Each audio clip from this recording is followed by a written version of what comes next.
예, 오늘부터 우리가 이제 출애굽기 말씀을 함께 읽고 은혜를 나누겠습니다. 출애굽기는 그 제목 그대로 애굽에서 탈출한 그런 것을 기록한 말씀이죠. 모세가 기록했습니다. 그래서 우리가 이 모세 오경, 모세가 기록한 창출, 레민신 5권, 모세 오경이라고 부르고 이제 두 번째 책이 출애굽기입니다. 그래서 이 출애굽기는 창세기와 또 연결되어 있습니다. 창세기 맨 뒷부분과 출애굽기 첫째 시작하는 부분이 이렇게 서로 연결된 것을 알 수 있습니다.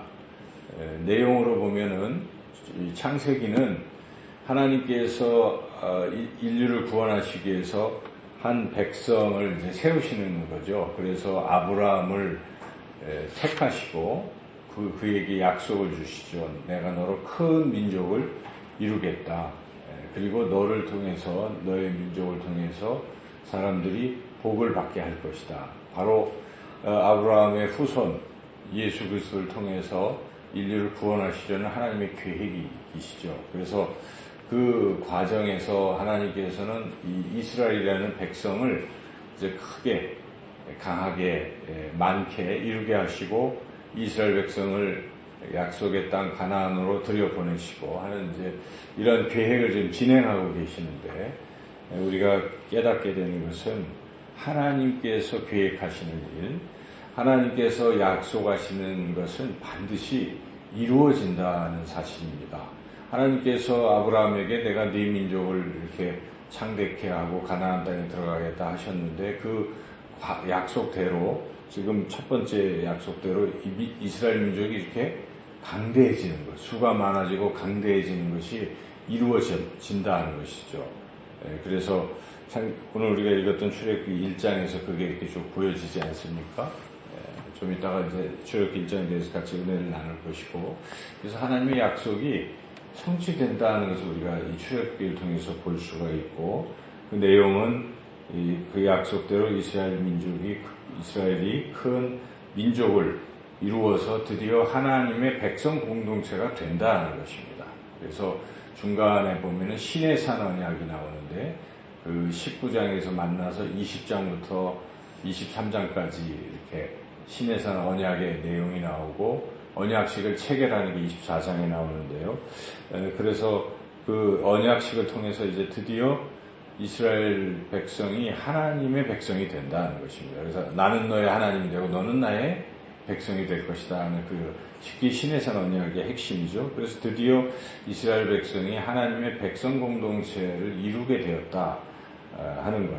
앞에서 창세기는 그냥 족장 해가지고 이 가족 중심의 이야기였다면, 이제 출애굽기는 민족 이야기 아닙니까? 이스라엘 민족, 드디어 민족이 형성이 됐다는 것을 말씀하고 있습니다. 그래서 그 민족을 이제 언약을 맺으신 후에 이 민족과 하나님께서 자주 만나시기 위해서, 늘 일정한 시간에 만나기 위해서 만남의 장소로 성막을 이제 만들라고 하시고, 모세가 그대로 만들었다가 하면서 출애굽기가 끝나는 것입니다. 그래서 그 성막에 구름이 임하고 마지막 40장에, 그래서 전체 줄거리를 보면 그런 출애굽기 내용이고, 조금 세분해서 본다면 이제 40장이 어떻게 이루어져 있냐면, 아까 말씀드린 대로 이제 가운데 19장이 시내산 언약, 이쪽이 이제 핵심인데요. 그 전에 먼저 이스라엘 백성이 이 탈출부터 해야 되잖아요. 그래서 시내산 가기 전에 탈출하는 이야기가 나오는 것인데, 먼저 1장에서 6장까지는 이스라엘 백성이 아주 고통 속에 있었다는 것을 표현합니다. 노예 생활을 하고, 그래서 하나님이 이스라엘 백성을 구원하시기 위해서 모세를 선택하시고 하는 그런 이야기들이 6장까지 나오고, 이제 나가야 되는데 바로 왕이 말을 안 듣지 않습니까? 그래서 10개의 재앙 이야기가 이제 7장에서 13장까지 그 재앙 이야기가 쭉 나옵니다. 재앙의 끝 뒤에 이제 마지막 장자들이 죽고 드디어 탈출을 하는 과정에 가장 그 중요한 사건이 유월절 사건이죠. 유월절 어린 양의 피로 그들이 문 설주에 발랐을 때 그들의 장자는 죽지 않고, 그래서 그 유월절 통해서 하나님 우리를 구원하신다는 것을 깨닫게 된 것이죠. 그래서 유월절을 지내고 드디어 이제 홍해를 건넙니다. 홍해 바다를 건너서 그들이 쫓아오다가 수장이 되고 이제 드디어 탈출했습니다. 탈출해서 광야에 들어섰는데 거기서부터 또 맨 밑에 시내산의 맨 밑에 시나이 반도의 밑에 시내산 쪽에 도달할 때까지 또 과정이 기록되어 있습니다. 그래서 그게 이제 15장부터 18장까지 이제 그런 내용들이 쭉 나오고 19장에 드디어 하나님과 이스라엘 백성이 시내산에서 만나는 겁니다. 만나는 이야기. 그리고 이제 시내산 언약의 핵심은 너희가 이 약속을 잘 지키면 나는 너의 하나님이요 너희는 나의 백성이다 하는 약속을 지키라는 말씀이 들어가거든요. 시내산 언약에. 그 약속의 내용이 뭐냐. 그 언약의 내용에 대해서 출애굽기 20장부터 23장까지 설명하는데 20장은 대표적으로 10계명이 나오는 것이고 뒤에는 여러 가지 세부적인 언약들이 규정들이 나옵니다. 그리고 24장에서 앞부분에 이렇게 드디어 언약을 체결합니다. 하나님과 이스라엘 백성이. 그리고 그 다음부터는 또 특별히 그 이제 언약의 내용이 되는 그 10계명을 모세가 가서 이렇게 받는 거예요. 그래서 40일 동안 금식하면서 산에 올라가서 시내산에서 모세가 금식하고 그때 하나님께서 10계명을 주시는 것뿐만 아니라 이제 너와 이스라엘 백성과 내가 만나야 되니까 성막을 지어라 해서 성막을 어떻게 지어야 될지 자세하게 하나님이 다 일러주십니다. 그래서 그 내용까지가 31장. 그래서 모세가 이렇게 받아갖고 내려가는데 이제 문제가 생긴 것입니다. 32장에 한편 밑에 아론과 함께 있었던 이스라엘 백성 뭐하고 있습니까?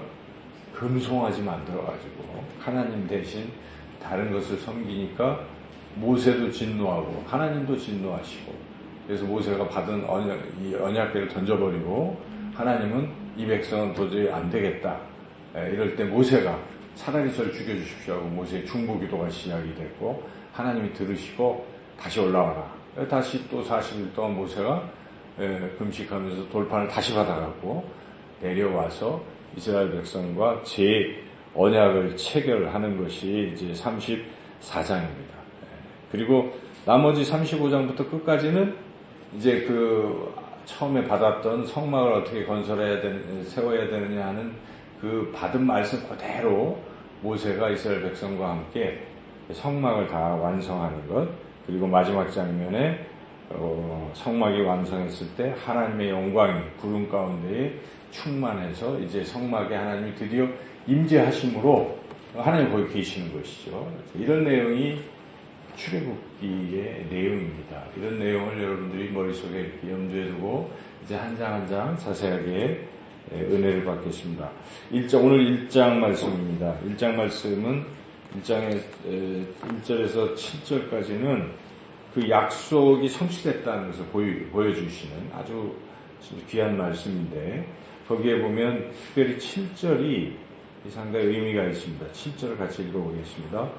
이스라엘 자손은 생육하고 불어나 번성하고 매우 강하여 온 땅에 가득하게 되었더라.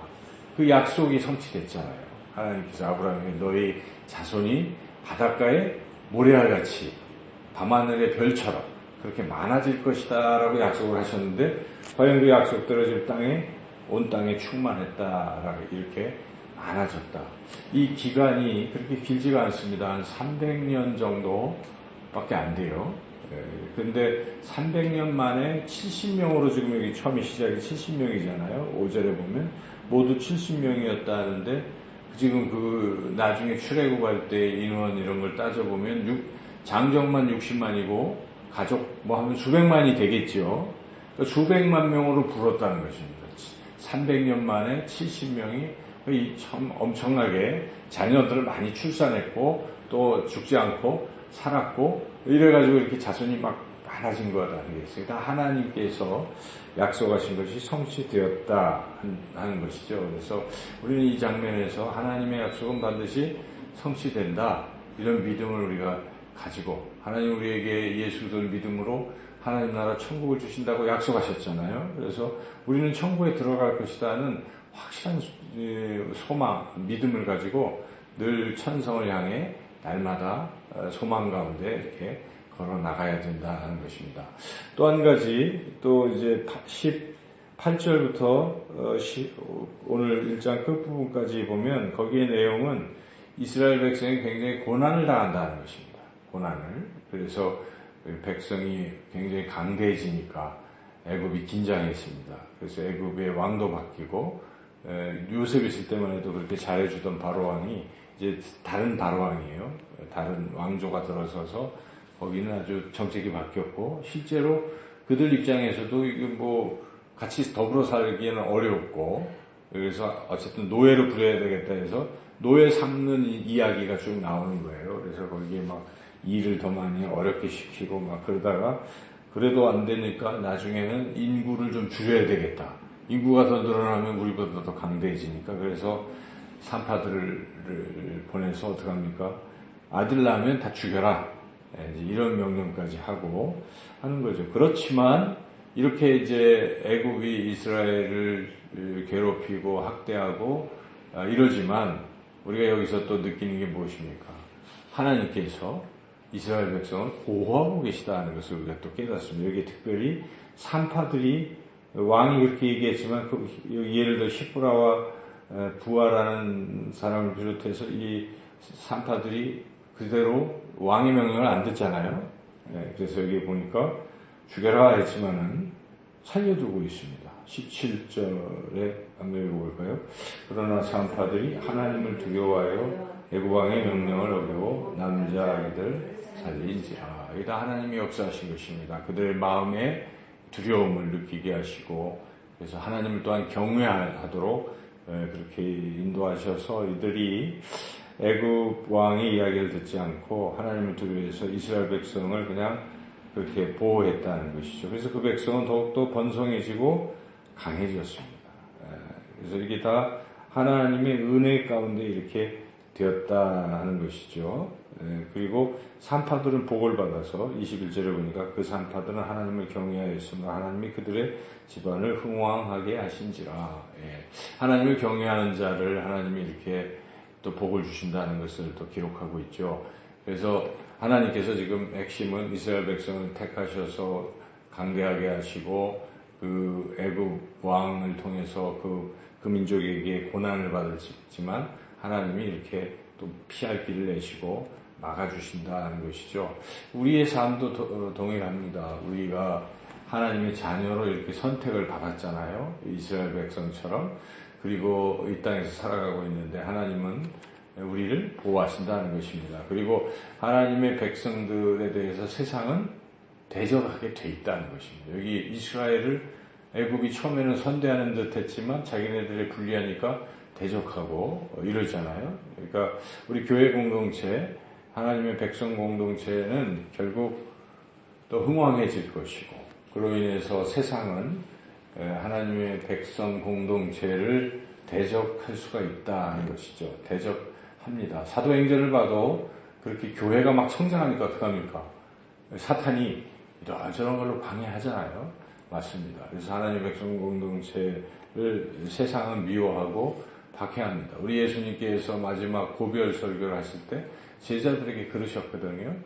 세상이 너희들을 미워하고 핍박할 것이다. 그 이유는 세상이 나를 미워하기 때문에 나를 믿는 너희도 그렇게 할 것이니까 그러나 강하고 담대하라 두려워하지 말라 이렇게 말씀하셨습니다. 내가 너희에게 평안을 주노니 세상이 알 수 없는 그 평안이고 너희들을 기쁨으로 인도할 것이다 이렇게 말씀하십니다. 그래서 우리가 예수님을 믿는다는 것은 고난이요 또 그런 역경이 우리에게 오는 것이 틀림없지만 그래도 그런 가운데서 반드시 하나님은 우리를 지켜주시고 인도하신다 하는 것을 우리가 굳게 믿고 하나님을 절대적으로 신뢰해야 합니다.